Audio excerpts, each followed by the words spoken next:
The Prince and the Pauper by Mark Twain. The story is set in London in the 1500s. Many rich people lived in London with big houses and servants. There were also many poor people whose lives were very difficult. Usually the rich stayed rich and the poor stayed poor. There are two main characters in this story, the Prince and the Pauper. They are both young boys and they look similar. However, their lives could not be more different. Edward is the prince, the son of a king. He is rich and important. Tom is the pauper, which means he is very poor. Tom is not the son of a king. He is the son of a beggar. Tom can only dream of princes and kings. What would happen if the two boys changed places? Could a pauper become a prince? Here are some of the people in the story. Edward Tudor. Edward is a prince and will become king. He is rich and important, but he does not have friends to play with. King Henry the Eighth. King Henry is Edward's father and the King of England. He is cruel to some people but kind to his son. Tom Canty. Tom is a pauper. However, he is a good child who studies hard. John Canty. Canty is a thief and Tom's father. He wants Tom to be a beggar. Canty hates his son and is unkind to him. Miles Hendon. Miles is a strong, kind man. He has had a hard life, but he still helps others. Hugh Hendon. Hughes is Miles' brother. He is greedy and selfish. He does not want to share the family's money with Miles. Do you think the prince and the pauper are happy with their lives? What do you think will happen when they change places? A pauper and prince. Two boys are born. In 1537, in the city of London, a baby boy was born. His name was Tom Canty. His family were poor and they did not want him at all. Tom was a pauper, a poor beggar. Another baby boy was born on the same day. His name was Edward Tudor, and he was not a pauper. He was a prince, a king's son, and his family wanted him very much. His father was King Henry the Eighth of England. The people of England wanted Edward too. King Henry had two daughters, but he wanted a son to rule England after his death. At last his wife Queen Jean had a baby boy, but she died when the baby prince was born. Although the people of England were very sad about the poor queen, they were excited about the little prince. For many years they had waited and hoped for a son for their king. There was music and dancing, fun and feasting everywhere. Everyone talked about the baby prince, but nobody was interested in the little Tom Canty. The Canty family of Fish Street. Several years passed. London was 1,500 years old. It had grown into a big crowded city with narrow streets of wooden houses. Tom's family lived in Fish Street. Their house was small, old, and full of poor families. The Canty family lived in one room on the third floor. Tom's mother and father had a bed in the corner. Tom, his two sisters, and his grandmother slept on straw on the dirty floor. Straw is dry grass. Horses and cows lie on straw. But in London in the 1500s, many poor people lay on straw on the floor because they had no beds. Tom's mother and sisters were kind and good and loved their boy dearly. But his father and grandmother were wicked and cruel. John Canty was a thief and John Canty's mother was a beggar. They taught the children to beg. However, they could not teach them to steal because of Father Andrew. Father Andrew was an old priest. He had worked for the king and his family. He lived with them in the great palace of Westminster. But when he became old, the king sent Father Andrew away without any money. Now the old priest was very poor. He had a small dark room in an old house in Fish Street. He taught the children secretly. That was very unusual. In those days, only rich children had teachers. Tom was a good pupil. The old priest taught him to read and write. He even taught him a little Latin, the language of the Romans of long ago. In those days, all priests could read and write Latin. Many rich children were taught Latin too, but poor people did not even learn to read and write English. Tom was very lucky. Fish Street was a noisy, dirty place. People drank and fought all night, but little Tom was not unhappy. He had never lived anywhere else, and he did not know that he was poor. When he was small, Tom thought that everyone else in the world was like him. He wore rags, old, torn clothes that were full of holes. All day he begged for pennies in the streets. Sometimes he did not bring home enough of these small coins at the end of the day. Then his father and grandmother beat him, but his mother and sisters were kind to him. Father Andrew was like an uncle to him. The old priest taught him many wonderful things. Father Andrew told exciting stories about kings and queens and princes. The old priest had brought several books with him to Fish Street. They were the only books in Fish Street because books were very expensive. Tom read the books. He learned about a wonderful world far away from Fish Street. In that world, people were clean and wore beautiful clothes. All the boys from Fish Street enjoyed bathing in the river Thames near their home. Tom bathed in the river, but he washed himself too because he wanted to be clean. Tom's dreams and wishes. All this reading and dreaming made Tom different from his friends. He realized that not everyone was poor, dirty, wicked, or stupid. He realized that not everywhere was like Fish Street. The world contained princes as well as paupers, and Tom began to behave like a prince. He stood up straight and tall and held his head up high. At first the other boys laughed at him. Later, however, they began to respect him. They thought he was very wise and kind and clever. Even the grown-ups respected Tom. They asked him about their problems. His answers always seemed very wise. In fact, everyone in Fish Street respected Tom except his own family. John Canty did not respect book learning. He wanted his son to be a beggar and a thief like himself. All this time, Tom begged in the streets for pennies. He ate his hard bread and he drank his dirty water. He played happily with the other boys in Fish Street, but all the time he dreamed of meeting a real prince. One cold, wet night, Tom Canty fell asleep on his bed of straw and rags. He dreamed that he was a prince. In his dream, he walked among rich, important lords and ladies.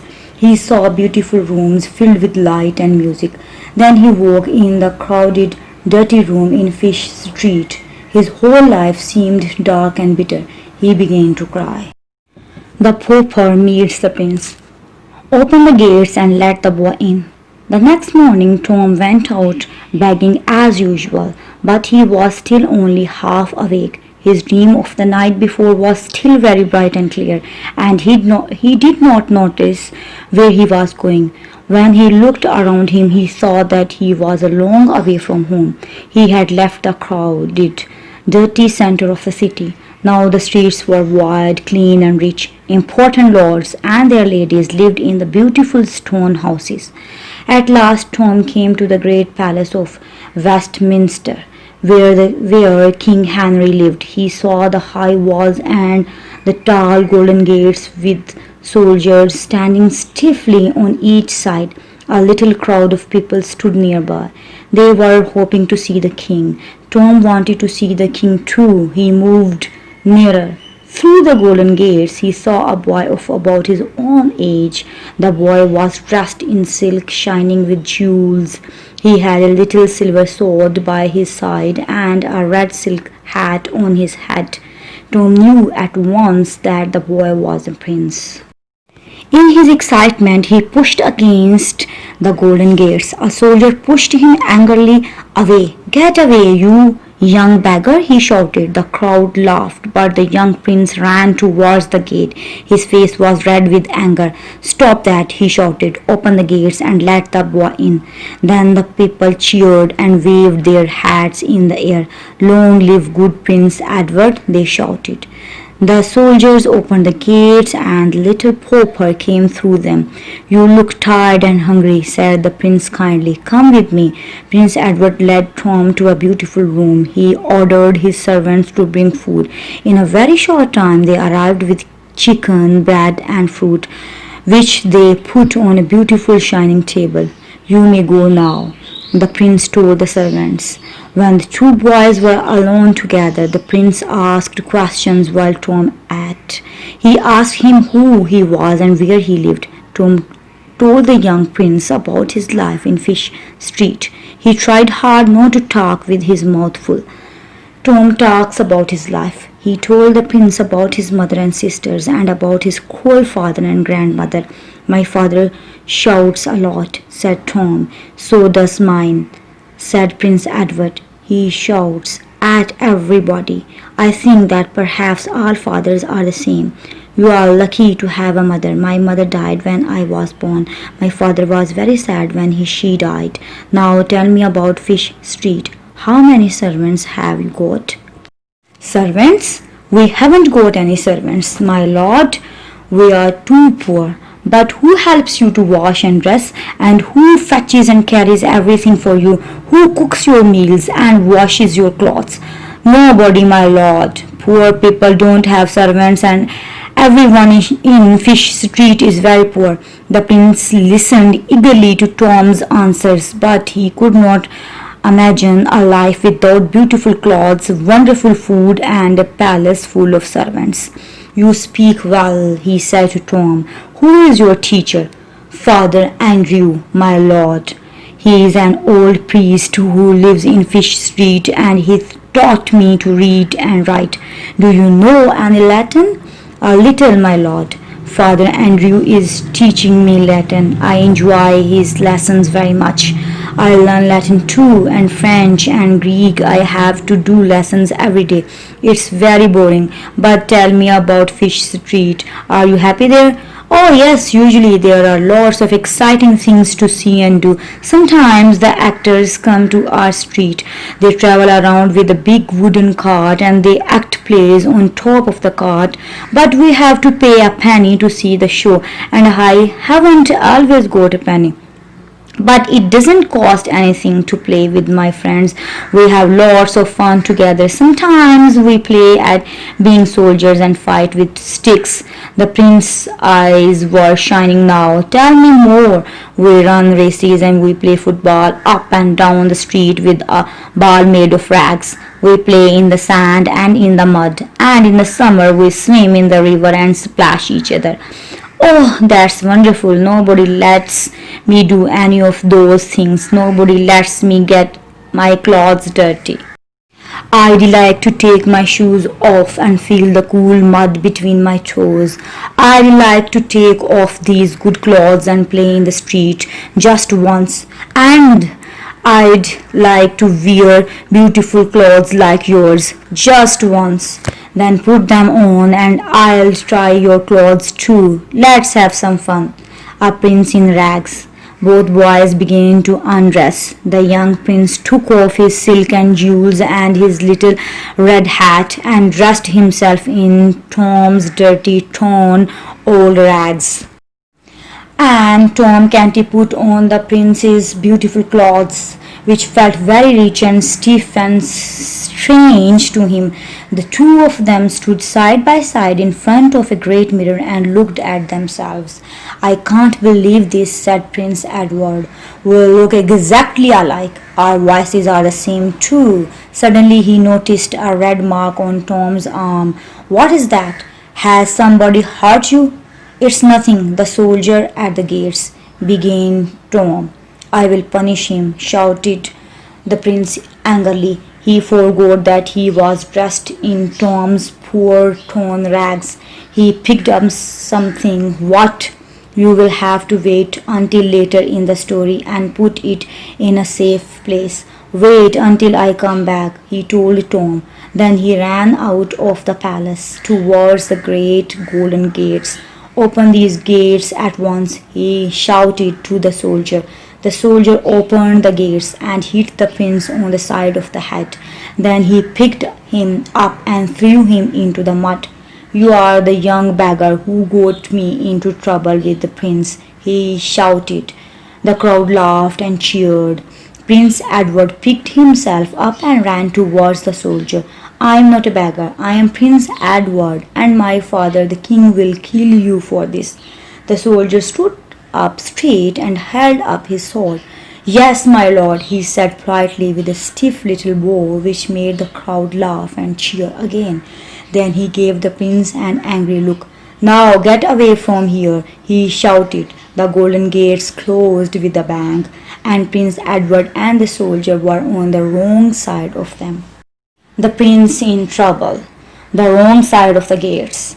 Take that, shouted the soldier, hitting Edward again. The prince fell down in the mud. He picked himself up and threw himself at the soldier. You will die for this, he shouted. The soldier stepped inside the gates again and shut them with a bang.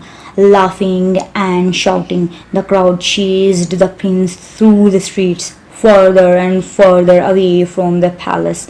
At first the prince shouted angrily at them, Stop that at once. If you don't stop my father, the king will send you to prison. The people thought that he was very funny. They laughed and laughed. At last the prince was too tired to shout at them, and they became tired of chasing him and left him alone. He looked around him. He did not know where he was. Although he was terribly tired, he was afraid to lie down. He did not feel safe. He had never been really alone in his life. Then he saw a great building a long way away. I know that place, he said to himself. It is Christ's church. It was a church long ago, and then my father made it into a home for poor children. There they are well looked after, and they are taught to read and write. I will go there. They will be kind to me because my father was good to them. The pupils of Christ's church. Slowly on his tired feet, the young prince went towards the great building. Soon he saw a crowd of schoolboys. They were all dressed in the same blue clothes with small round black hats on their heads. They were playing happily together in the playground. The prince went up to the nearest boy. Boy, please tell your teacher that Prince Edward is here and would like to speak to him. The boy stared at him in surprise. Why has Prince Edward sent a beggar to be his messenger? I am not a beggar, and I am not a messenger. I am Prince Edward, and the king, my father, built your school. Now fetch your teacher quickly before I get angry. Did you hear that? Shouted the schoolboy to his friends. The beggar boy says he is a prince. Come on, let's have some fun. They seized the prince with their strong little hands and pulled him towards a big stone bath in the corner of the playground. The bath was full of water for horses to drink.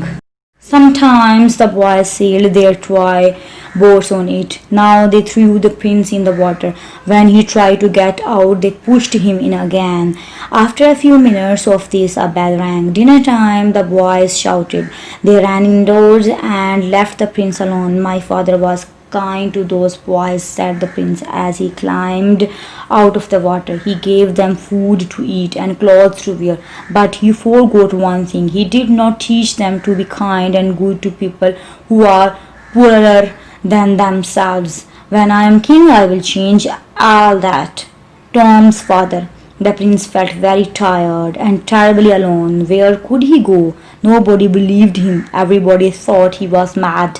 He tried hard to remember where Tom lived. At last he had the answer. Fish Street, he said to himself. That was the name of Tom's home. If I go there, surely Tom's family will help me. They will take me home to the palace. It was starting to rain, and a cold wind blew through the holes in his borrowed rags. The prince felt very cold and alone. Suddenly, a big, ugly man seized his arm very hard with his great hand. He was very dirty and he smelled of beer. "How much money did you get, Tom?" shouted the man. "Give it to me, or I'll break every bone in your body. Or my name isn't John Canty." "Oh, so you are his father," said the prince eagerly. "Please take me back to the palace. My father, the king, will reward you. He will make you a rich man. You will never need to beg again." "His father? What do you mean? I am your father, and I am going to beat you until my arms are tired." "Don't make jokes, please. I am very tired and cold and hungry. Take me back to the palace. Your son is waiting for you there." John Canty shook his head. "The boy is mad," he said. "That's what book learning does to people." He turned to the prince. "You are coming with me." He seized Edward's arm again and pulled him towards Fish Street, a pauper in the palace. Meanwhile, as the prince was on his way to Fish Street, Tom Canty was staring at himself in the mirror and enjoying his beautiful new clothes. He sat down on every chair. He examined all the other beautiful furniture in the room. He stared at all the wonderful pictures. At last he realized that the prince had been away for a long time. He began to worry. What will happen if somebody comes in and sees me wearing the prince's clothes? Perhaps they will kill me at once and ask questions later. Softly he opened the door, hoping to see the prince. At once 6 servants in beautiful clothes bowed to him. He stepped quickly back into the room and shut the door again. "They are laughing at me," he thought. "Now they will fetch the soldiers to take me to prison.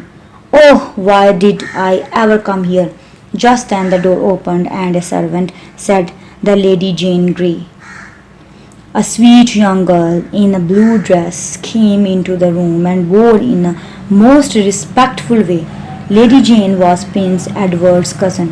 At first she looked pleased to see Tom. Then she saw his worried face and she said sadly, "What is wrong with you, my lord?" "Ah, be kind to me, sweet lady," said Tom in a shaking voice. "I am only poor Tom Canty from Fish Street. Please ask the prince to give me my old rags again and let me go home." He went down on his knees while tears poured down his face. The girl stared at him with big, frightened eyes. "You are not well, my lord," she cried. "You must not kneel to me. You are the prince. And what is all this nonsense about rags and Fish Street? Oh dear, oh dear." Then she turned and ran out of the room. "Now they will take me to prison," said Tom to himself. "I shall never see my home and family again." Tom meets the king. There was a knock at the door. Tom was terribly frightened. "Come in," he called in a shaking voice. He was sure that the king's servants would put him in prison. 2 tall gentlemen came into the room and bowed. They had come to fetch Tom, but they did not want to take him to prison. "Your father wants to see you, my lord," they said. "My father? But he does not know I am here. He is at home in Fish Street." The gentlemen shook their heads sadly and led Tom into a very big, beautiful room. On a bed lay a very tall, very fat man. He had small dark eyes in a big white face. There were bandages around his legs and he looked tired and ill. He was Henry the Eighth and he was King of England. He spoke gently to Tom. "Now, my son, this is a foolish joke for a prince to play on a king." "You are the king," whispered Tom. "Oh dear, what will happen to me now?" The king looked sadly at Tom. "The story is true," he said to himself. "The boy is mad." Aloud he said kindly, "Come to your father, child. You are not well." On shaking legs, Tom the Pauper went up to the King of England. The king took the frightened face between his hands and looked lovingly into Tom's eyes. Presently he said, "Do you know me, child? Don't break my heart. Say that you know me." "You are my lord, the king," whispered Tom. "That's right. Now don't be frightened. Nobody will hurt you. Everyone in the palace loves you. There, you are better now. Your bad dream has gone. You know who you are, don't you? Please believe me, my lord. I am poor Tom Canty, and I am speaking the truth. I am a pauper, and there has been a terrible mistake, but I haven't done anything wrong, and I am too young to die. Help me, my lord. Don't send me to prison. Please. Sweet prince, do not talk about dying in prison like that. Nobody wants to hurt you. Then can I go home now? Home? Yes, home. To Fish Street, to my family. Is the prince mad? Soon I shall die. King Henry looked thoughtful and worried. Then he turned to his servants. Listen, all of you. The prince is ill because he has been studying too hard. He will soon be well again. And ill or well, he is my dear son. And I am old and sick. I feel weak and my old heart is tired. Soon I shall die, and my son will be King of England. His face was grey and tired. Then suddenly King Henry sat up very straight. Lord Hertford, he shouted. A tall gentleman came forward. He was Prince Edward's uncle. But of course, poor Tom did not know that. Lord Hertford, said the king, very soon I shall die, and my dear son Edward must be crowned King of England. You must start getting everything ready for the coronation in my great church at Westminster Abbey. It must be a happy coronation. There must be music and feasting and soldiers marching and dancing in the streets of London. Tell them to start work at once. My lord, have you forgotten? Asked Lord Hertford. Planning the coronation is Lord Norfolk's job, and you yourself threw him into prison. The king's face was dark with anger. Then cut off his head at once and get somebody else to arrange the coronation. Very well, my lord, said Lord Hertford sadly. I will give the orders. As Tom was led away, he thought sadly of Lord Norfolk. I don't know him, he thought, and I don't know what he has done wrong, but I feel sorry for him. He is a prisoner just like me. England needs him. Later, Lord Hertford spoke to his friend Lord St. John. Lord Hertford, being the prince's uncle, loved the boy very much, and he was very worried and unhappy. My poor nephew is mad, he said. He has known me since he was a baby. But today he does not seem to recognize me at all. He does not seem to recognize anybody. He is like a stranger in a strange land. He does not know his way around the palace. He talks a lot of nonsense about beggars, and he says he wants to go home to Fish Street. What can we do? His poor father will not live much longer, and then England will have a mad king. Lord St. John thought differently about the boy. I'm not sure that he is mad. I agree that this boy does not recognize the king. He does not recognize us. He talks about paupers and Fish Street, and he asks to go home to his family. But that may not mean that he is mad. It may mean that he is telling the truth. Perhaps he is not the prince at all. Perhaps he really is a poor boy, and there has been a terrible mistake. Don't say such things, said Lord Hertford. What if the king hears you? And what is a poor boy doing, wearing Prince Edward's clothes? No, this is Prince Edward, and he is out of his mind. Listen, my friend, the king has given orders about him. He says that the prince must not work or study too hard, and if at any time he behaves strangely, nobody must stare at him or say anything. Poor boy, I am sure the king is right. The prince has been studying too hard. Too much Greek, Latin, and French are not good for a young boy. He needs a holiday. Let us hope that with good food and plenty of rest, he will soon be well again. England needs him. Tom's first dinner at the palace. Some time later, Tom had his first dinner at the palace. A servant stood behind each chair. The food was wonderful. Tom ate it with his fingers. but nobody stared at him. The king had given orders about that. A servant put a beautiful golden fruit on Tom's gold plate. It was like a ball of gold, and it had a strange smell. "What's this?" asked Tom in surprise. "An orange, my lord," answered the servant. He pretended not to notice when Tom tried to eat the skin of the orange. After dinner, the servants whispered among themselves. They were all sure that their young prince was mad. After the meal, servants brought a big silver bowl full of nuts. Tom had eaten nuts before in his old life in Fish Street. He filled his pockets with nuts. Everybody very carefully pretended not to notice. Then a servant brought a bowl of warm water with the sweet-smelling flowers in it for him to wash his hands. Another servant held a clean white towel. Tom picked up the bowl and drank the water. "This doesn't taste very nice," he said. Still nobody took any notice. At last the meal was finished and Tom was able to go back to the prince's room. He was very glad to be alone. There he amused himself by cracking the nuts with something heavy. What did he crack them with? You will have to wait until the end of the story. When he had eaten all the nuts, he felt happier, and he lay down to rest on the prince's beautiful bed. The Lost Seal. King Henry VIII woke out of a troubled dream. He felt ill, tired, and very old. "I know that I shall not live much longer," he said to himself. "I am old, and I have had a long life, and I am ready to die. But Lord Norfolk has made me angry. He must die before I do. I will give the orders now." He called to his servants, "Bring me the Great Seal."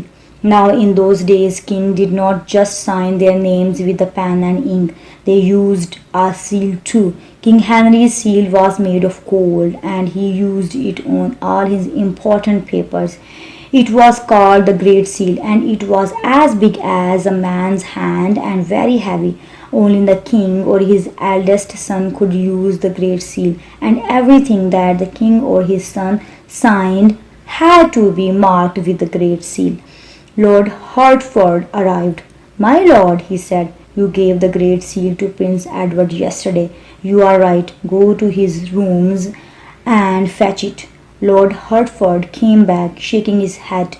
"The prince says he knows nothing about the Great Seal, my lord." "Poor mad boy," said the king sadly. "Don't worry him now, but as soon as the Great Seal is found, Norfolk must die." The pauper and the prince meet again. "Let the boy go." Meanwhile, while Tom Canty was cracking nuts, John Canty was pulling Prince Edward along. The prince was shouting as loudly as he could. He hoped that somebody would hear him and help him to escape from this terrible man.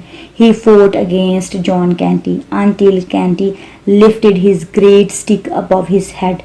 "Let the boy go," cried a voice suddenly. An old man stepped forward and knocked Canty's hand away. "You mustn't hurt him. I won't allow it."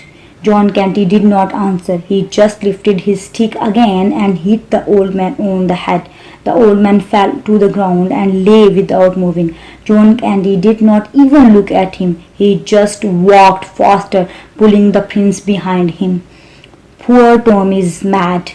At last they came to a narrow, dirty street. It was Fish Street. Canty pushed the prince up some broken stairs and into a small dark room. Dirty straw covered the floor. Canty's wife and daughter sat in the straw like animals. In a corner stood Canty's mother. She had long, dirty grey hair and a hard, cruel face. "Here's the boy," said Canty. "Now listen to this." He shook the prince hard. "Let's have some fun.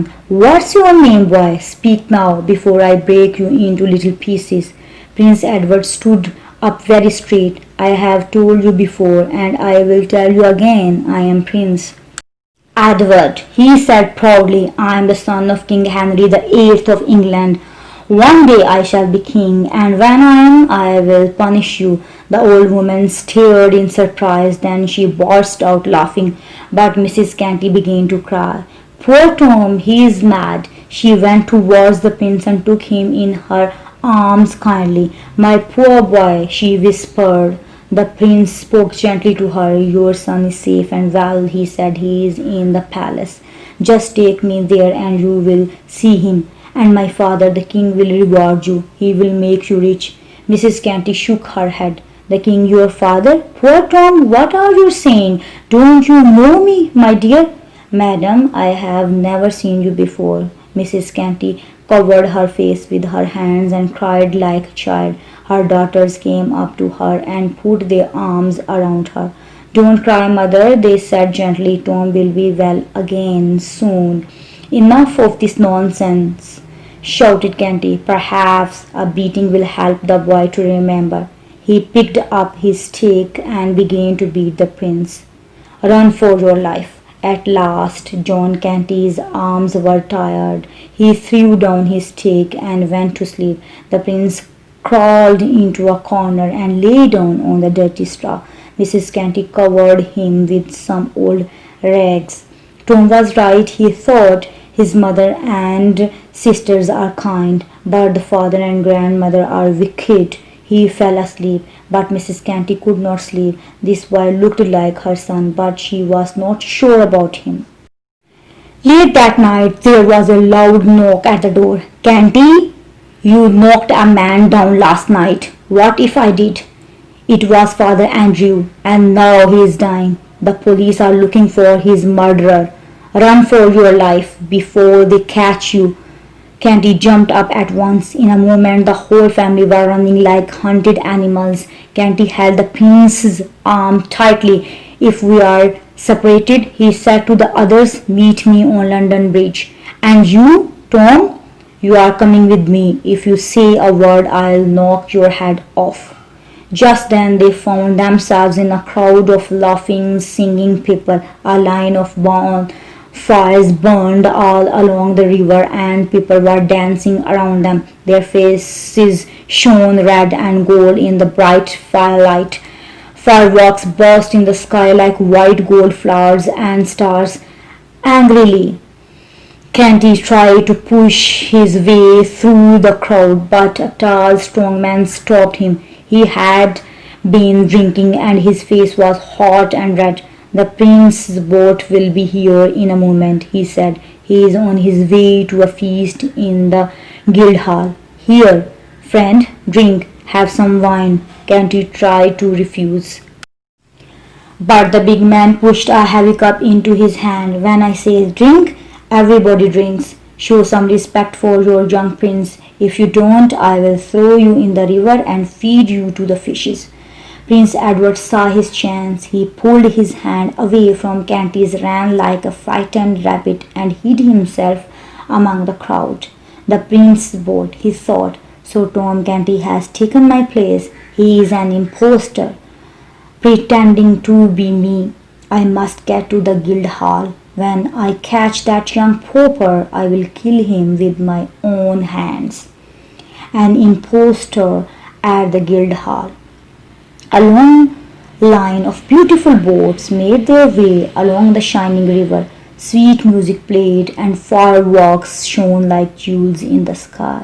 Cheering crowds waved at the boy in the white silk coat. Tom Canty was sitting in a beautifully painted boat. He lifted his hand to wave to the crowd. The jewels in his rings shone like stars. The king's daughter, the Princess Elizabeth, sat beside him. She was a tall young lady with beautiful long red hair. Lady Jane Grey was there too. Both girls looked rather bored. They had been to many feasts before, and this one was no different from all the others. But for Tom, it was like a wonderful, richly colored dream. "This isn't real. I am asleep in my straw at Fish Street and I'm dreaming," thought Tom Canty. "I'll wake up in a moment, but not yet, I hope." At last they arrived at the Guildhall, the great hall in the centre of the city of London, where many important feasts were held. Servants helped Tom out of the boat. He walked very carefully along the beautiful red carpet which led up the steps of the Guildhall. 4 servants held open the tall doors as he entered the great hall. 1,000 lamps lit the Guildhall. They shone on the silver and gold dishes and the beautiful flowers on the tables. Tom went up 3 steps and sat down at the head of a very long dining table at the top of the room. Princess Elizabeth and Lady Jane Grey followed him. Suddenly a boy ran towards him. He was dressed in rags and there was blood on his dirty face. Pointing at Tom, he shouted, "Seize that boy! He isn't a real prince at all. He is an impostor, and I am the true prince." Everyone heard him, but nobody moved. Then someone laughed and pointed at the prince. Suddenly everyone else began to laugh. Hands reached out to seize him. "Throw the beggar out!" shouted the captain of the guards. "Stop!" shouted a clear voice. A tall young man stepped forward and put his hand on the prince's shoulder. "I don't know who you are, but you are a brave boy. I will be your friend. My name is Miles Hendon." Miles Hendon was tall and strong. His clothes were expensive but old. He wore a long sword at his side. Now he pulled out his sword and waved it in the air. "Don't touch this boy," he shouted to the crowd. One of the soldiers moved towards him. Hendon stepped forward and swung his sword. The soldier stepped back quickly. Then Hendon picked up the prince in his arms and ran out of the hall. The servants and soldiers stared at him, but they were all too surprised to move. Long live the king! Tom watched them go, but before he could say or do anything, a messenger ran into the Guildhall. "The king is dead," he shouted in a voice like thunder. The crowd fell to their knees. Every hand pointed towards Tom. A shout like thunder filled the hall. "Long live the king!" Tom remembered Lord Norfolk, who was in prison. He had never met him, but he felt sorry for him. He turned to Lord Hertford. "If I order something now," he said, "will they obey me?" "Of course, my lord," said Lord Hertford. "Everyone must obey your commands. You are the king. All England must obey you." Tom spoke loudly and clearly. "Get up, everyone, and listen to me. I am your king, and this is my first command. Lord Norfolk must not die. Go to the prison and tell the soldiers to let him go. Tell them the king has ordered it." The crowd cheered. Long live good King Edward. Hendon and the Prince. London Bridge. Meanwhile, Miles Hendon was leading the prince through the narrow streets towards the river. As they ran, they heard people talking. The news of the king's death had travelled quickly through the city. "The king is dead." Edward's eyes filled with tears as he thought about his father. King Henry VIII was hard and cold towards many people, but to his little son he was always kind and gentle, and the prince loved him dearly. His eyes filled with tears and he felt very sad and alone. "So I am the king now," he thought, "and an impostor is in my place." They reached London Bridge, which was more like a town than a bridge. It had shops, markets, inns where travelers could have a drink or stay the night, and even a church. As Hendon and the prince came towards the inn on the bridge where the young man was staying, a rough voice shouted, "So here you are! You won't escape again!" And John Canty put out his hand to seize Edward. "Not so fast," said Miles Hendon. "What do you want with the boy? He is my son, and I am going to beat him until my arms are tired." "That's a lie," said Edward hotly. "I believe you, boy," said Hendon.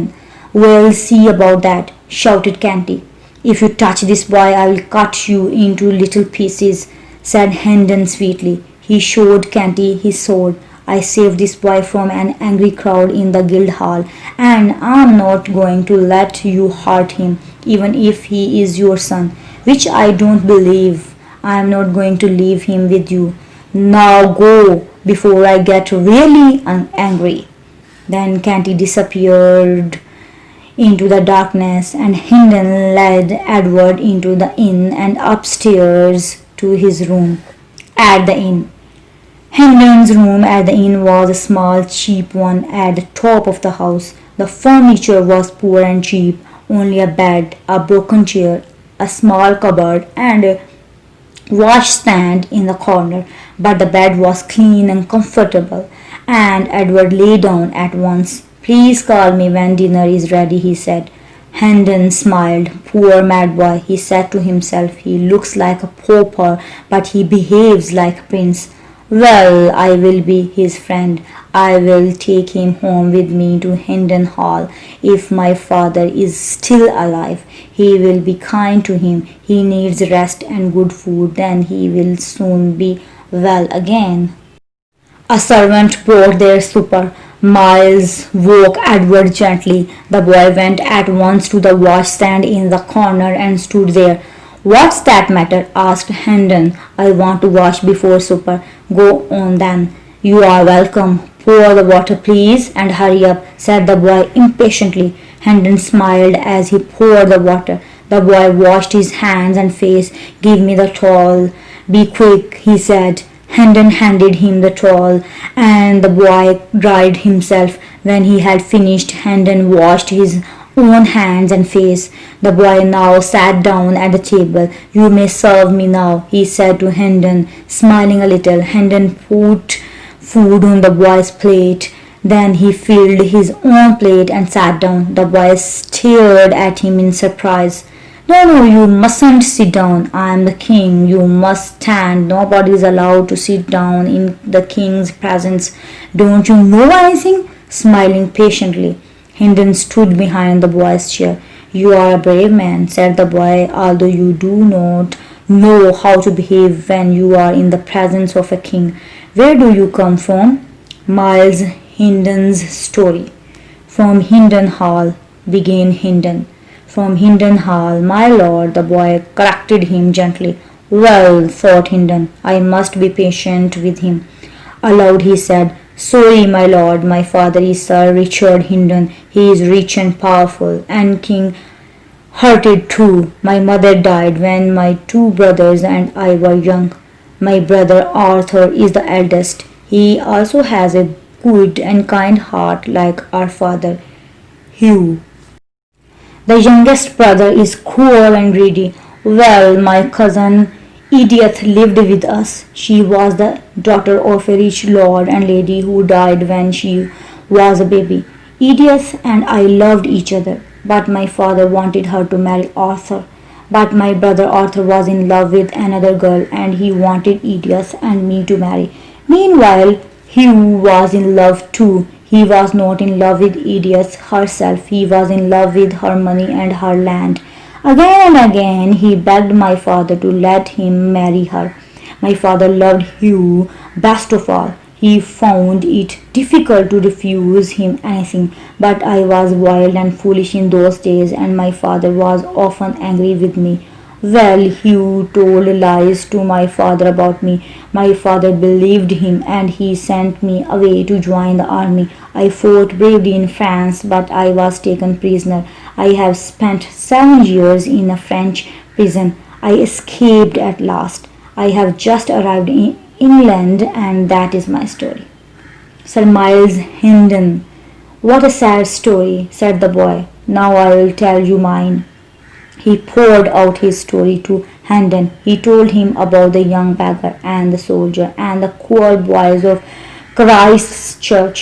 He told him all about his adventures in Fish Street and wicked John Canty. He finished, "You have lost your home and your wife, but I have lost my name. An impostor has taken my name, and they will crown him king unless I can stop them." "Poor mad child," said Hendon to himself. "You have saved my life, Edward finished, "and I will give you a reward. What would you like? I am the king, and my command is law. Ask Miles Hendon." Hendon did not want to hurt his friend's feelings. "My lord," he said, "I would like to sit down to eat with you." "Very well, you may sit. From today you and your children's children may sit when they are in the presence of the king. And I will do better than that for you. Down on your knees, Miles Hendon." Hendon knelt. "What nonsense is this?" he said to himself. Edward picked up Hendon's sword and touched his new friend lightly on the shoulder. "Get up, Sir Miles Hendon," he said proudly. "Dear boy," thought Hendon, "he behaves like a prince, although he looks like a pauper." "Now undress me, Sir Miles," said the boy.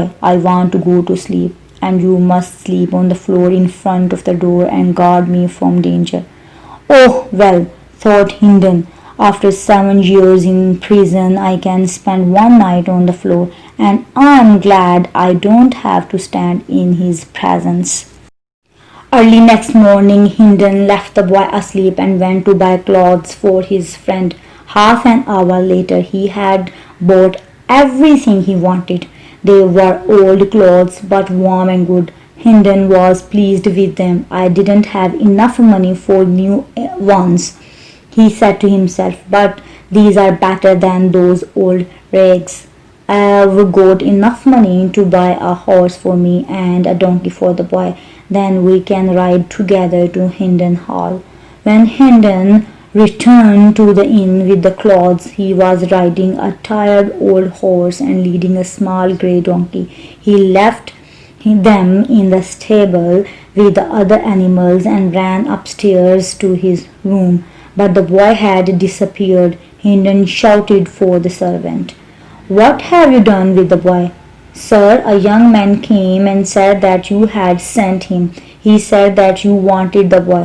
So I woke the boy, and he and the young man went away together to find you." Hendon at once thought of John Canty. "Was the young man alone?"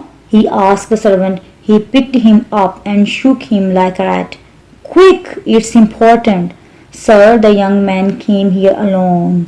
But when he and your friend were leaving the inn together, I saw a big strong man standing at the corner of the street. He was watching them." "So I was right," said Hendon to himself. "That man sent a messenger to the inn because he knew that the boy would never go with him. I must save my friend," he thought. He followed the messenger because he thought I was asking for him, and now I must save him. The work of a king, the business of government. The same morning in the palace, Tom Canty was dreaming. He was playing on the river bank near Fish Street. A strange little man with long white hair and a long white beard spoke to him. "Dig there," said the little man, "and you will find something wonderful." Tom knelt down in the mud and dug like a busy little rabbit. Oh, wonderful! He found 12 shining new pennies. "I'll give one of these to my father. He will think I have been begging and he won't beat me. I will give a penny to mother and one each to my sisters. And I will give dear old Father Andrew a penny too, to thank him for teaching me." He smiled in his sleep, deciding how to spend the last 7 pennies. It was a beautiful dream, and he did not want to wake up, but at last he woke. "What a strange dream I had," he said. A servant heard his voice and came towards the bed. Tom opened his eyes and saw the beautiful furniture and pictures in the palace. "So it was not a dream after all," said Tom sadly. He got up. A servant poured water into a gold bowl. Another servant held a silk towel. A third servant helped him to dress and brush his hair. A fourth servant knelt and put on his shoes. After breakfast, Tom found that even kings have work to do. He had a long, boring meeting with his ministers, the men who helped to rule the country. Outside the palace, the sun was shining, and Tom wanted to go out and play, but he was a king, and kings must rule their country. Then the moment came when he needed to sign some important papers. "The Great Seal is missing, my lord," said Lord Hertford. "King Henry gave it to you before he died. Where is it, please?" Tom did not even know what a Great Seal was. He could only shake his head. The ministers were very sad. The whipping boy. Next, Tom had lessons with his teacher. He found the work very hard. The teacher shook his head. "What is wrong with you, my lord? You have forgotten all your Greek and most of your Latin. You just aren't trying to learn. How will you rule this country if you can't even do your school work?" Just then a servant entered. "Humphrey is here, sir," he told the teacher. "He asks if you need him today." "Send him in," replied the teacher. He turned to Tom. "Perhaps Humphrey will help you to remember your lessons." Tom stared at him in surprise. Who was Humphrey? Was he an other teacher? A few minutes later, a boy entered the classroom. He was about 12 years old. He was dressed in black from head to foot, and he had a small leather whip in his hand. With a stiff little bow, he gave the whip to the teacher. Then he knelt at Tom's feet. "My lord, I am ready," he said. "Please get up," said Tom. "What do you want?" "My lord, have you forgotten me? I am Humphrey Marlowe. I am your whipping boy. I am ready for my whipping." "My whipping boy?" repeated Tom. "Truly, my lord, you are not well. Have you forgotten about me? Your whipping boy's job is to be whipped when you have done something wrong. Your teachers cannot punish you because you are a prince, and of course, since yesterday you are the king. Nobody can punish the King of England, so they whip me while you watch. Don't you remember, my lord? You hate watching them whipping me. I kick and scream and beg them to stop hurting me. You cry and you promise your teachers that you will work harder." "That's terrible," cried Tom. "I won't let them whip you for my mistakes. I will give orders at once. From today nobody must touch you. Humphrey, you are safe." To his surprise, Humphrey began to cry. "Oh, my lord, don't you want me any more? What am I doing wrong? Don't I scream loudly enough? Don't take my job away from me. What will I do?" Then Tom understood. He knew he could not take Humphrey's job away from him. He smiled at the whipping boy. "Don't cry, Humphrey. Your job is safe, and when we are both grown up, your sons can be my sons' whipping boys." Tom changes the law. After his lessons, Tom had a long talk with Humphrey. "I think I have lost my memory," he told the whipping boy. "Perhaps if we talk together, that will help me to remember." Humphrey was glad to help, and he told Tom many useful things. While the two boys were talking, there was a loud noise outside the palace window. Tom looked out and saw a crowd of people. They were following some soldiers who were taking a prisoner to be put to death. Tom felt sorry for him. "Bring that man here," he ordered. Soon the prisoner stood before him. "What did this man do?" Tom asked the officer. "My lord, he poisoned his neighbor. He put something in his food, and the poor man died in terrible pain." "What will happen to the prisoner?" "He will be boiled to death, my lord. That's the way we punish prisoners. It is the law." "Never again," shouted Tom. "I will not allow such a cruel thing. We must change the law. I will give orders about it at once." The prisoner went down on his knees and kissed Tom's feet. Thank you, my lord. Now they will hang me. It is a kind death, a quick death. "Thank you, my lord." Tom looked down at him kindly. "Did you poison your neighbor?" he asked gently. "No, my lord, truly I didn't not. He became ill and he died, but nobody will believe me." "I believe you," said Tom. "Guards, let him go, and from today nobody will ever be boiled again." Miles searches for his friend. Meanwhile, Miles Hendon was searching for his young friend. He searched everywhere, but he could not find him. How can I find one small boy in this great city? He said to himself. I don't even know his real name. Then suddenly he had an idea.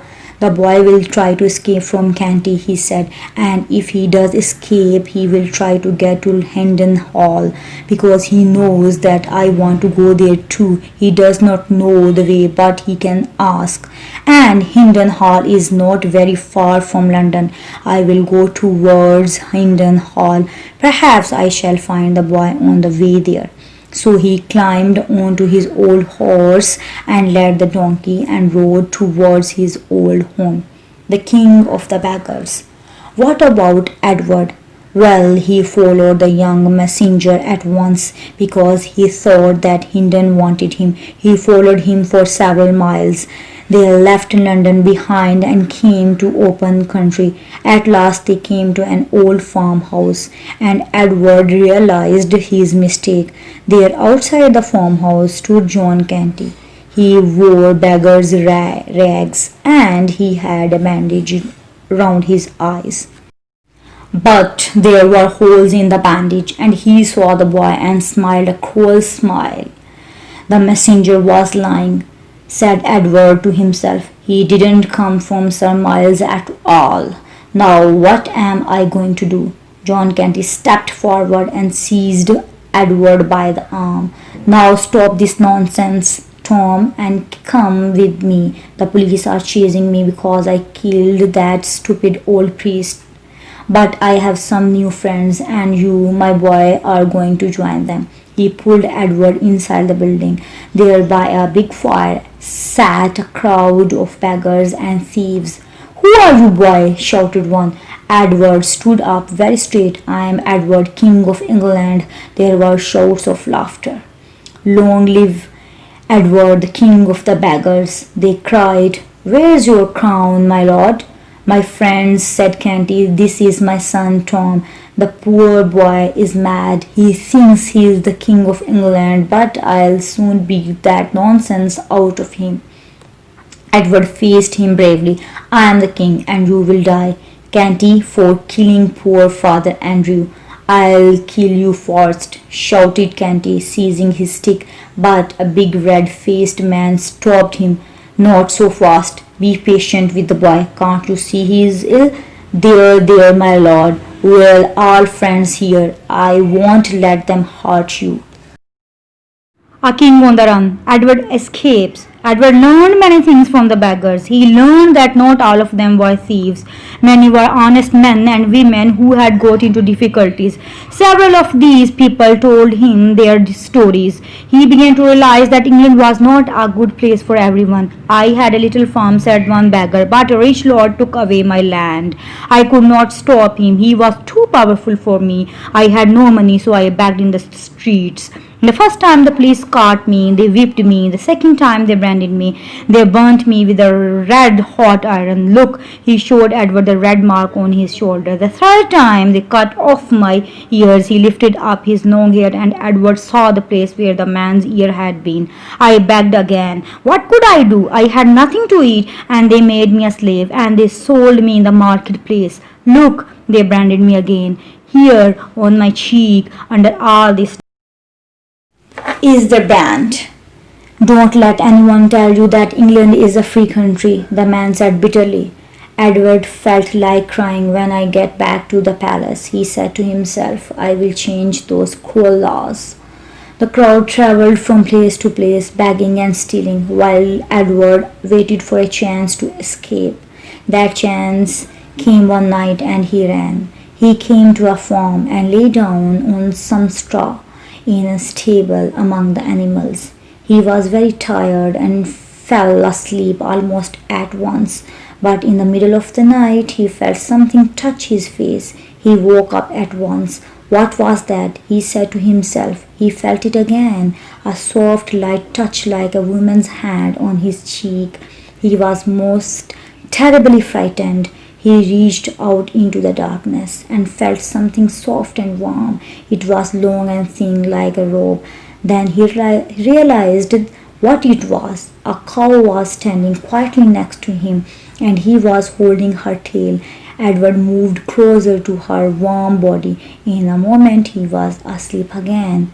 Two little girls. He woke in the morning and saw two little girls staring at him. "Who are you, boy?" asked one. "I am the King of England." The little girl looked at each other. "Did you hear that, Marjorie? He says he is the king." "Can that be true?" "It must be true, Prissy, because it is wrong to tell lies. Unless, of course, he is joking." Prissy thought for a moment. "Are you joking?" she asked. "No," answered Edward. "I really am the king." The little girls hurried away to tell their mother. "When I rule England," thought Edward, "I will always love and respect little children." Marjorie and Prissy believed me when older and wiser people thought I was mad or bad. The children's mother thought Edward was mad too, but she was kind to him. She gave him breakfast, and afterwards she gave him work to do in the kitchen. "He speaks very nicely," she said to herself. Perhaps he was a servant in a great man's house. One thing was clear after a few minutes. Edward had never worked in a kitchen. He was no good at washing dishes. He did not know how to cut up vegetables. He worked very hard, but he did not know anything about housework. At last, the children's mother asked him to pick some fruit for supper. Edward went out with his basket and saw Canty coming down the road towards him. He dropped the basket and ran. The hut in the wood. Edward ran like a hunted animal. He did not know where he was going, and he did not care. He just wanted to escape from that terrible man. After some time he came to a wood. The trees grew very close together. A hiding place, he thought, and he disappeared among the trees. But soon he was lost. No sunlight shone through the curtains of leaves, and the branches of the trees reached out like hands to seize him. He did not know where he was going. Sharp pointed thorns tore his skin and his clothes. At last Edward saw a small hut in a clear space among the trees. He looked in at the window and saw a rough wooden table and an old chair. There was a bed in the corner. It was covered with a blanket made from the skins of animals. Books stood on a shelf. Books. Poor people did not usually have books, but this was a very poor, simple place. An old man was kneeling on the floor. His hair and beard were long and white. His clothes were made from animal skins like the blanket. At once Edward realized what the old man was. A hermit, he thought. Edward had never met a hermit, but he knew about these wise old men of God. Hermits were priests without church. They did not teach people. They lived alone and spent their time in prayer. They never left their homes, but they were kind to visitors. "I'll be safe here," thought Edward. He knocked at the door. "Who is there?" called the hermit. "I'm the king," answered Edward. At first the hermit thought he was joking. "Welcome, my lord," said the hermit. "Have you thrown your crown away then? Have you decided to be a hermit like me?" "Well," began Edward. He did not know what to say.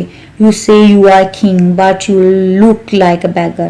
"Well, I will tell you a secret. I look like a hermit, don't I? But I am not really a hermit at all. I am God's messenger. He has given me a job to do." "Oh dear," said Edward to himself. "I ran away from a thief, and now I am the prisoner of a madman. The king must die. Do not be afraid. I will not hurt you. All God's messengers are kind and good." The hermit washed Edward's cuts. He gave him a piece of bread and a cup of water. Then he laid him on the bed and covered him with the blanket. "Sleep well," he said. "Who did you say you were?" "Edward, King of England," said the boy in a sleepy voice. This time the hermit believed him. "Then King Henry is dead." Yes, I am his son. He closed his eyes. In a moment he was asleep. The hermit stared at the sleeping boy. Henry's son. King Henry was a cruel, greedy king. He chased the priests out of their homes because he wanted their land and their gold. He chased me away from my church. For 20 years I have hated him. Now God has sent me Henry's son, and I will kill him. All night the hermit sat, watching the sleeping boy and talking to himself. At last he picked up a rope and very gently tied the sleeping boy to the bed. Then he tied a cloth around his mouth. This gag will keep you quiet, he whispered. He picked up a long knife and began to rub it against a stone to sharpen it. After several minutes, he tested it against his finger. The knife left a thin line of blood. He cut a piece of branch with it. The knife went smoothly through the hardwood. It is sharp enough, the hermit said to himself. Then he moved over to the bed and held the knife over the sleeping boy. The king must die, the hermit cried. Son of Henry, say your prayers. Edward woke and tried to get up, but the rope held him tightly. He saw the knife held above his head and tried to scream, but no sound could escape through the gag. Suddenly, clip clop, they heard the sound of a horse hoofs outside. Hello, shouted a voice. Is anybody there? Quickly the hermit dropped his knife and covered Edward with the blanket. Come in, he called sweetly. A prisoner again. In marched Miles Hendon. Have you seen a boy? A poor beggar boy came here last night, but he has gone now, said the hermit gently. Edward rolled about under the blanket, but the rope held him tightly. He tried to speak, but only a small strange sound came out through the gag. Hendon heard it. What was that? He said. It came from outside, shouted the hermit. Perhaps your friend has come back. Let's go and look for him. He led Hendon out of the hut and left Edward alone. At last Edward heard Hendon's voice again. It's no good. He isn't there. Well, I can't wait any longer. I must search for the boy. Do you want to help me? You can ride this donkey if you like. I brought it for the boy. No, ride your horse and led your donkey. I will go on foot. But hurry if you want to catch your friend. Edward heard the sound of the horse hoofs. They were loud at first, then they became fainter and further away. At last all was silent. Now Edward was alone. He was very frightened. The hermit will kill me when he comes home, he thought. I must escape. He fought against the rope. The blanket fell onto the floor. Now Edward pulled his hands up to his mouth. He tried to untie the rope with his teeth. Just then he heard a loud voice. What's that on the bed? Ha, it's Tom. So I have found you at last. The speaker was John Canty. Edward was a prisoner again. Hendon saves Edward. A brave fight. Canty took Edward back to the farmhouse and the beggars. The beggars tried to teach Edward to beg, but he was too proud. The thieves tried to teach him to steal, but he was too honest. The young thieves laughed at him and called him king of the beggars, but one day he gave them a surprise. A young thief named Sam stood on Edward's toes by accident. The first time Edward pretended not to notice. The second time he said, "Don't do that again." The third time he picked up a stick and knocked Sam to the ground. Sam picked himself up and seized a stick. "A fight!" shouted the others. Soon there was a crowd around the two fighters. Sam gave a cool smile. He was bigger than Edward and he was sure that he would win the fight. But Edward had had the best teachers in England. They taught him Latin and Greek and French, but they taught him other things too. He could fight with a sword or with a stick. He was quick and clever, and he made Sam look stupid. Again and again Sam tried to hit Edward with his stick. Again and again Edward hit Sam on his head. arms, legs, and body. At last Sam had had enough. He threw down his stick and walked away. The other boys picked Edward up and carried him on their shoulders. They stopped calling him King of the Beggars and gave him a new name, King of the Fighters. After that, almost all the young thieves and beggars respected Edward and were kind to him. Stop thief! Sam hated Edward, and he watched and waited for a chance to get him into trouble. One day he took Edward to a village. It was market day, and many people had travelled there from the country.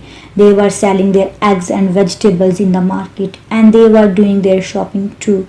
Many thieves were at work, and Sam was one of those thieves.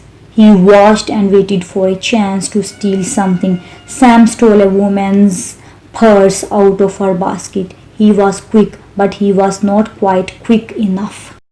Stop thief! Shouted the woman. At once Sam pushed the purse into Edward's hand and disappeared into the crowd. The woman saw her purse and seized Edward. Police! She shouted.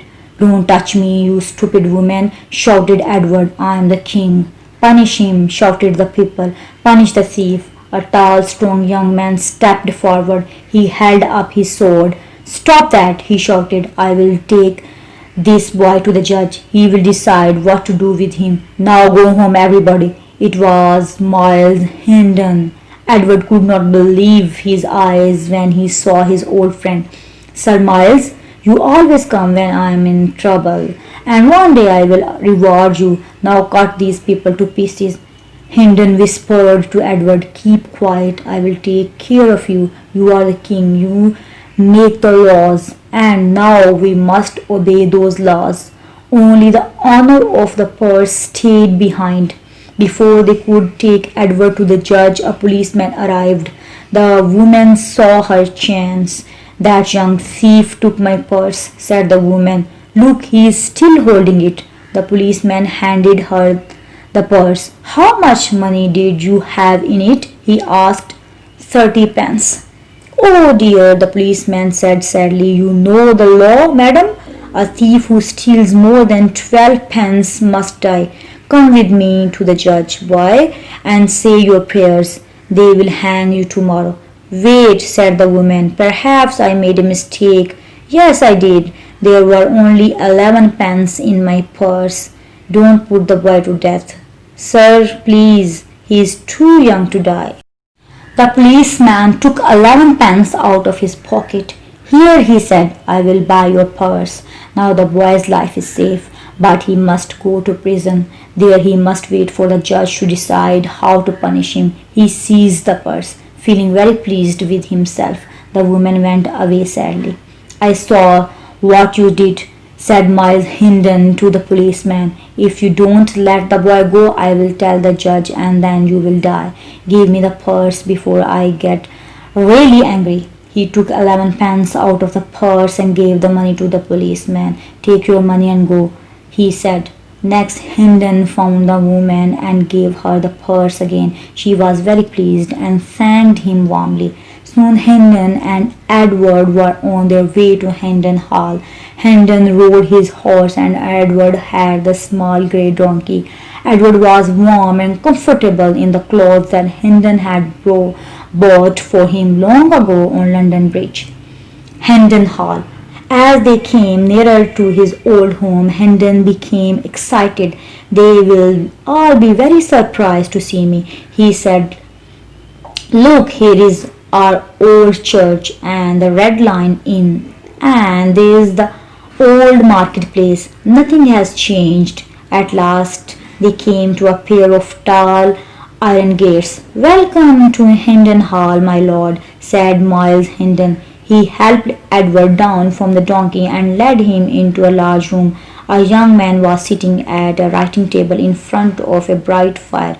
Hendon ran towards him eagerly. How are you, Hugh? He said. Kiss me, I am your brother Miles. I have been away a long time, but here I am. The young man stared in surprise. Then he said gently, Poor stranger, you are not well. Miles Hendon died in France 7 years ago. We had a letter. It's not true. I am alive and well. Call my father. He will recognize me.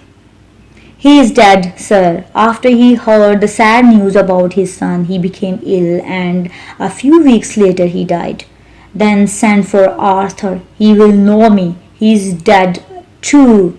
That's terrible news. And the lady Edith? Don't say she is dead too. No, she is alive and well. Then send for her, Hugh, and send for the old servants. They will know me too. Hugh only shook his head sadly and left the room. Edward looked at Hendon. Now you know how I feel, he said quietly. I don't know him. Oh, my lord, said Hendon, surely you do not think I am an impostor. Surely you believe me? I was born here. I know every stone of this house. I know the life story of everybody in the village. I believe you, Sir Miles, said Edward. But do you believe me? Hendon looked at his friend but could not shake his head sadly. Hugh came back with the lady. She was young and beautiful, but she looked very sad. Hendon ran forward. Edith, my love? Hugh stopped him. Do you know this man, Edith? He asked. She stared at Miles Hendon. Her face was as pale as death. I don't know him, she whispered weakly, and left the room. There, said Hugh, my wife does not recognize you either. Your wife? Cried Hendon. You black-hearted thief! You have stolen my idiots from me. You sent that letter saying I was dead, didn't you? He seized Hugh and shook him. Servants, seize that man, shouted Hugh, but the servants were frightened of Hendon. He has a sword, Sir Hugh, they said. Seize him, I say. There are 3 of you. Are you men or mice? Still the servants refused to touch the stranger. Ha! Shouted Hendon. You are all afraid of me. He seized Hugh Hendon and shook him. This is my house and I am staying here. You can't stop me, Hugh, because you are frightened of me too. I was stronger than you before and I am still stronger than you now. Sir Hugh's wicked plan. Edward writes a letter. Sir Miles, said Edward when they were alone together, isn't it strange? Strange? No. Hugh was always like that. He was a wicked, greedy boy, and now he is wicked, greedy man. He has stolen my home and he has stolen my wife. No, I mean it is strange that nobody is searching for the king. Poor mad boy, thought Hendon. I have a plan. I will write a letter in English, Latin and Greek, and you must take it to London. You must give it to my uncle, Lord Hertford. He is our chief minister. He will read my letter and he will come and find me. Can't we stay here at Hendon Hall? I want to chase Hugh out of here. Nonsense, your king is more important than Hendon Hall. Then he smiled. Don't worry, Sir Miles, I will reward you. When I have my crown again, I will give you Hendon Hall and I will punish your wicked brother. But first you must be my messenger. Edward sat down at a writing desk. He picked up a pen and began to write. Hendon watched the boy and shook his head sadly. Poor mad boy, he imagines he can write Latin and Greek. Well, I must not hurt his feelings. When he had finished writing, Edward handed the letter to his friend. Hendon put it in his pocket without looking at it. He was not thinking about letters or ministers or kings. I'm sure Edith knew me, he said to himself. Why did she pretend that she did not recognize me? Was she afraid of Hugh? Danger. Just then the door opened and the lady Edith came into the room. Sir, she said, you are in terrible danger. My husband is an important man. He has sent servants to fetch the police and they will put you in prison. Hugh will tell everyone that you are an impostor. Everyone will believe him because he is rich and important. You must escape now before it is too late. She held out a purse to him. Here, take this money. It will help you on your journey. Idiot, Hendon said gently. I don't need your money. I need you. Look at me. Don't you recognize me? For a moment, the lady idiot's eyes stared into his. Then she looked down at her feet. I don't know you, sir, she whispered. At that moment, 6 policemen ran into the room. They seized Hendon and Edward. They fastened chains round their hands and feet and took them to prison. The prison.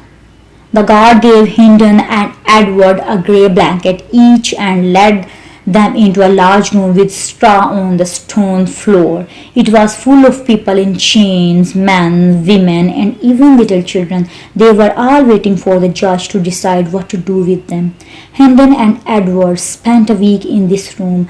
The noise was terrible. People shouted and cried and fought. The smell was terrible too. Then one day the guard brought a visitor. That's Andrew, said Hendon. He was my father's old servant, but he will be like everyone else. He will pretend that he doesn't know me. At first, Hendon seemed to be right. Andrew said in a loud voice, so this is the impostor. He does not even look like Miles. I'd like to give him a good beating. The guard gave a cool smile. Well, you can borrow my stick. I'll leave you together. As soon as the guard had gone, Andrew whispered, Master Miles, I knew you at once, but I was afraid to tell everyone. I've brought you some food. Andrew told Hendon his story. Arthur has been dead for 6 years. Master Miles, his death hurt poor old Sir Richard badly. He was sure that he was going to die, and he was most terribly worried about you. He was worried about the lady Edith too. He did not want her to marry Hugh, but Hugh begged and begged him to let him marry her, and at last he said yes. Edith refused again and again. She was waiting for you, Master Miles. The letter. Then one day a letter came to Hendon Hall. It contained terrible news. It said that you had died in France.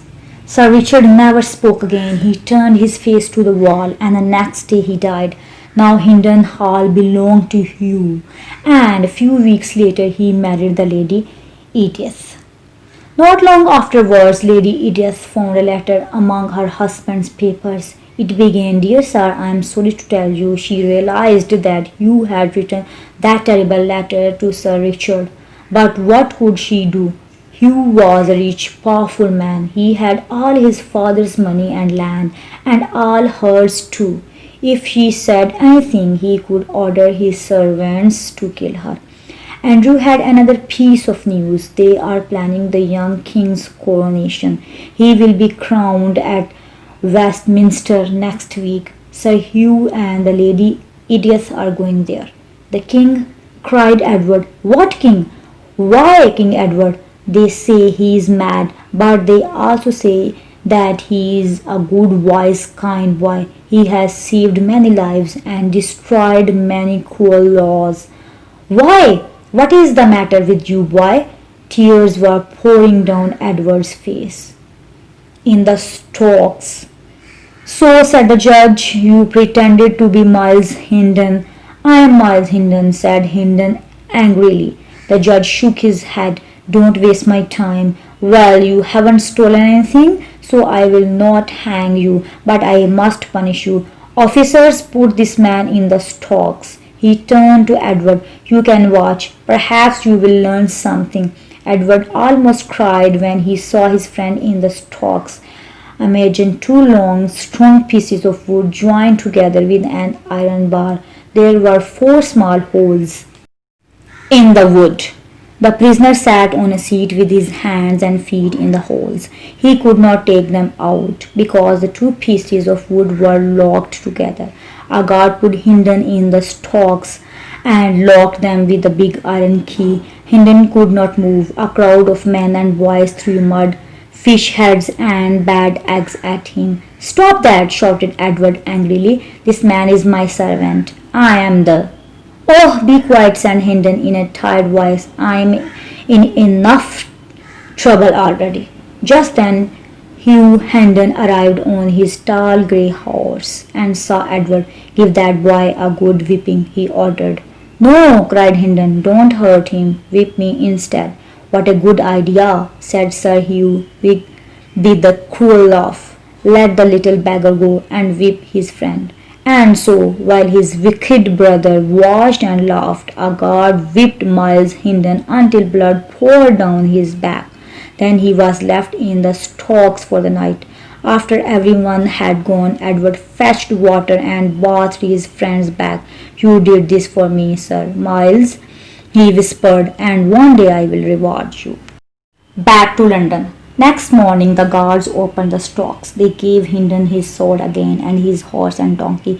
Soon he and Edward were riding towards London. "Hugh has stolen everything from me," said Hendon to himself. "He has taken my home, my land, and even my wife.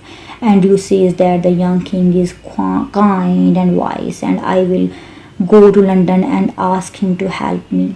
Then he thought about his little friend. "Will he come with me?" he thought. "What will we do if he doesn't agree to come? If I leave him by himself, he will get into trouble again." But to his surprise, Edward agreed at once. He too had good reasons for going to London. After an easy journey, they arrived on London Bridge again. Long live King Edward! There they found crowds of people. Everyone looked very happy and excited. They were eating and drinking and dancing. The shops on the bridge were selling cakes and wine. "Come and join us," said an old woman. "Tomorrow is coronation day. They will crown the new king in Westminster Abbey. Long live King Edward!" "Thank you, my friend," said Hendon, "but we can't stop. We must get to Westminster. We have important business there." The two friends tried to make their way through the crowd. At first everyone was friendly and happy, but many people had been drinking beer and wine all day, and suddenly a fight started. The fighting spread like a forest fire. Soon Hendon and Edward were separated, like two small islands in a sea of arms and legs. The Impostor and the King. Westminster Abbey. Meanwhile, while Edward and Hendon were on London Bridge, Tom Canty was in the great palace of Westminster. He was enjoying himself. Being a prince was an exciting adventure. He had almost forgotten about his old life in Fish Street. He had even stopped thinking about his mother and sisters. At night he often dreamed about them. He hoped they were all right, but he did not want to go home to Fish Street. He was having too much fun. Did he think about Edward? Well, yes, he did. But he did not think that he could do anything. Meanwhile, everyone was making plans for his coronation in Westminster Abbey. Tailors came to the place with rich cloth and boxes of pins. They were making the young king's clothes for his coronation. Tom had never had new clothes before. Secretly, he did not think he needed any new clothes. The clothes in his cupboard were beautiful enough, but the coronation was keeping an army of tailors, hat makers, shoemakers, and sword makers busy. They were making new clothes for all the lords and ladies in the palace. Tom stood patiently while they cut and pinned and tried things on him, but he often wished he could go out and play football. The night before his coronation, Tom was asleep in the palace, while Edward, the true king, was standing outside Westminster Abbey. Lamps shone everywhere, and the square in front of the abbey was as bright as day. A crowd of people stood there. They were watching some workmen who were getting this great church ready for the coronation. They were also waiting for the lords and ladies to arrive early in the morning. Edward was waiting too. He was waiting for a chance to enter the abbey quietly. At last, a cart arrived. It was full of wooden seats. Workmen started carrying the seats into the great building. Edward picked up a seat and carried it into the abbey. Here comes the king. The sun rose. It was a bright, clear day. Lords and ladies began to arrive at Westminster Abbey. Their rich jewels shone like stars. They took their seats in the abbey, while beautiful music played. Outside, the crowd watched and waited for the young king to arrive. There was plenty to watch. First came the soldiers with their bright sharp swords. Next, a group of pretty little girls danced along.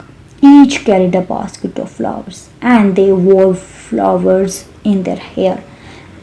They threw flowers to the crowd. Then, "Here comes the king," called a voice. A boy appeared. He was riding a beautiful white horse. His clothes were white and gold and covered with jewels, which shone like stars. He wore a gold chain round his neck and a small gold crown on his head. The crowd cheered and waved. "Long live King Edward," they shouted. The boy waved to them. The little girls threw flowers at his feet. He smiled and bowed. Tom Canty was enjoying himself. "I wish my friend in Fish Street could see me," thought Tom. What would they think? Then suddenly he recognized a face in the crowd. It was a woman, and she was staring up at him with tears in her eyes. She reached up past his horse's shoulder and tried to seize his hand. "My child," she cried, "my little Tom." "Woman," said Tom, "I do not know you. Guards, take her away. Poor thing, she is mad. But be gentle with her." A soldier pulled Mrs. Canty away from Tom.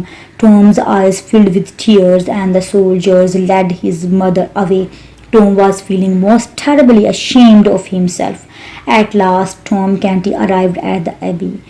He marched across a beautiful red and gold carpet. Servants opened the great wooden doors. Proudly, Tom walked up the steps. He made his way to the back of the abbey, where the priests and ministers were waiting. The music became louder. It filled the great church with a noise like thunder. Tom knelt down. The crown was lifted above his head. The music stopped, and there was complete silence. Edward seizes the crown. "Stop!" shouted a voice. "You must not crown that boy. He is an impostor. I am the king." The lords and ladies stared. A boy ran up the steps and seized the crown. Before anyone could move, Tom Canty called out, "He is speaking the truth. He is the king." Lord Hertford put his hand on Tom's shoulder. "My lord, you are not well. Soldiers, seize that boy." "But," Tom Canty shouted, "don't touch him. He is the true king." Then Tom ran eagerly to the stranger and knelt at his feet.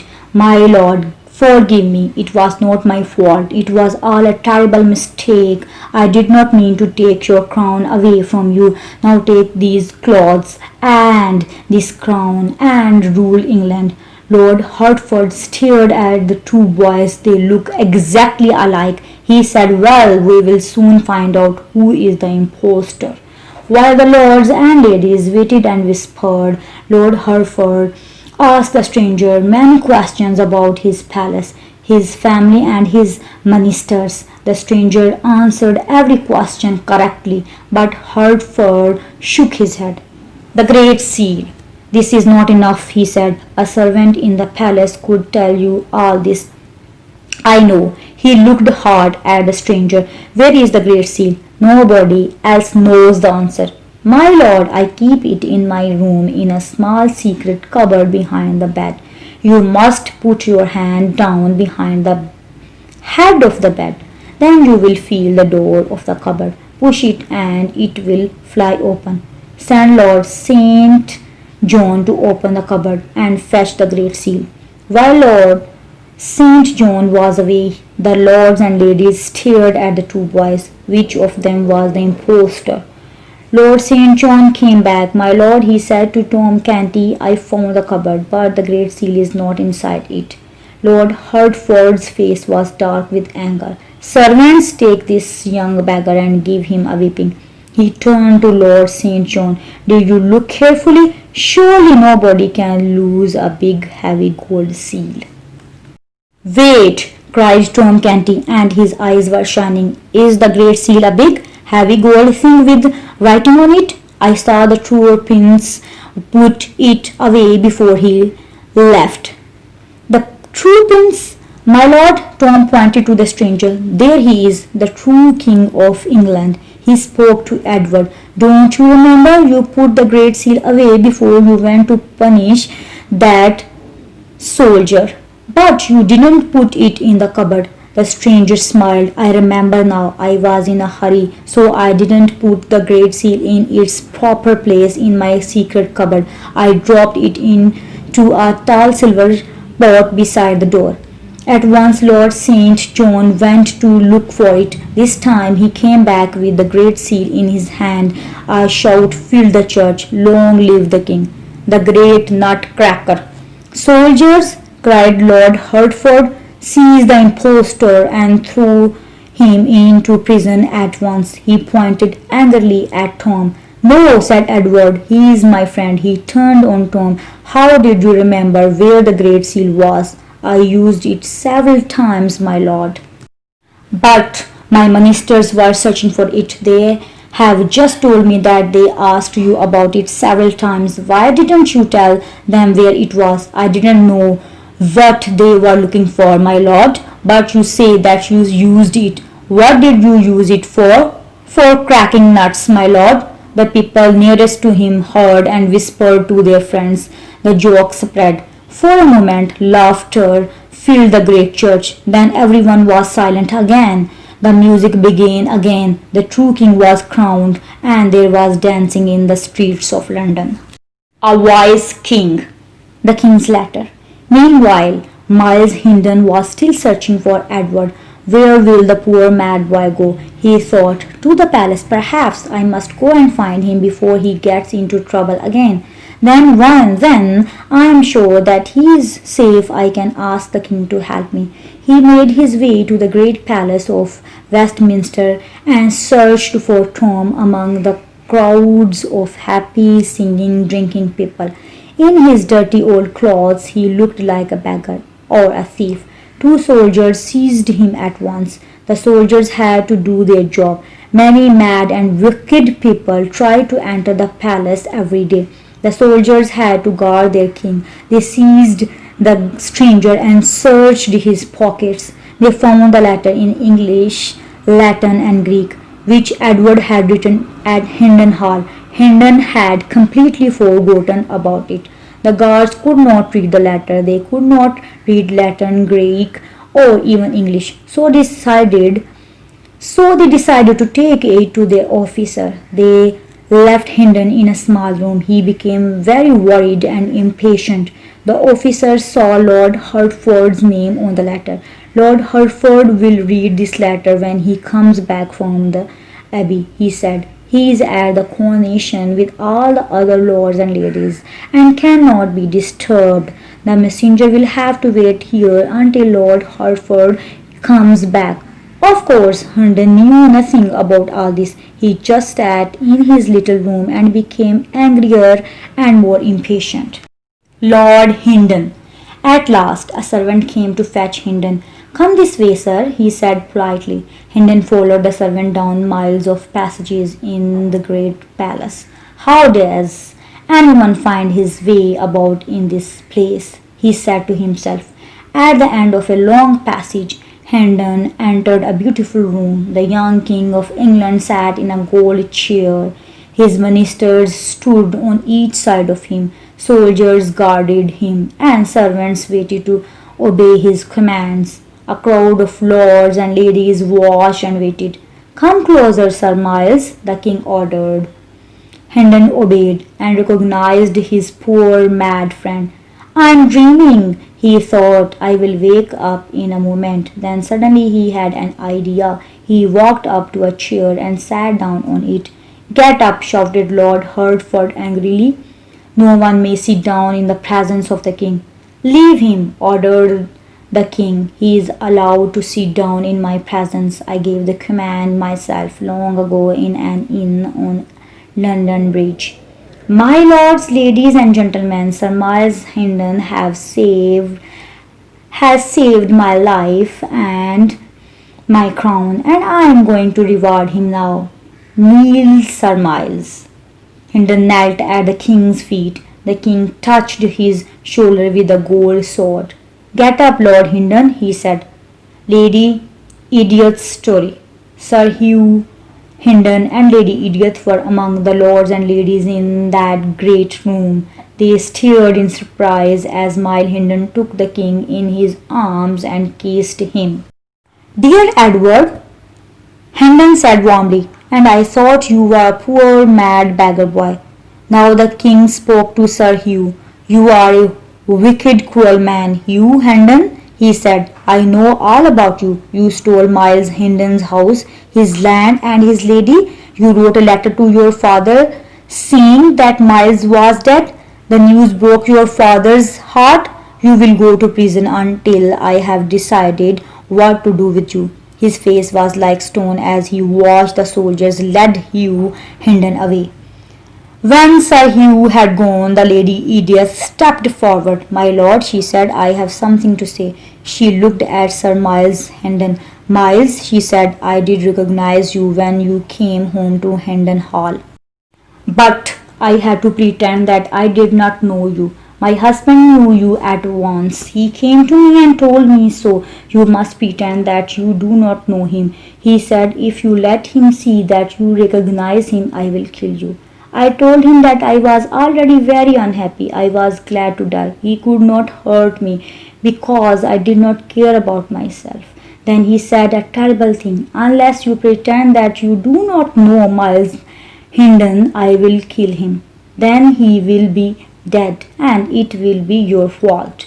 I knew he was telling the truth. He was an important man with the power of life and death over thousands of people. I am sorry for what I did, Miles, but I did it to save your life. Can you forgive me?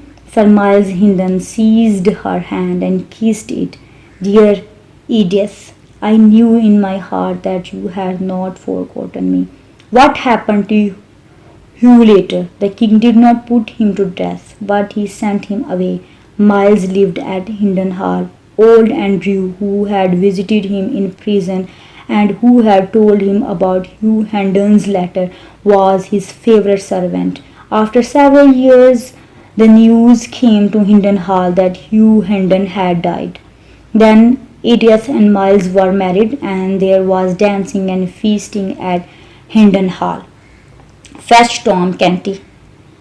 The king turned to his ministers, and there was a smile on his face. Now fetch Tom Canty. The young pauper was wearing beautiful new clothes, but he was looking very frightened and worried. The king smiled at him.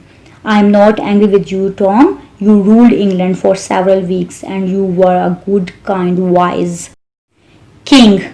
You changed some cruel laws, and you were never unkind to anyone. Now I will reward you. What would you like me to give you? I will give your mother and sisters a warm, comfortable house near their old home.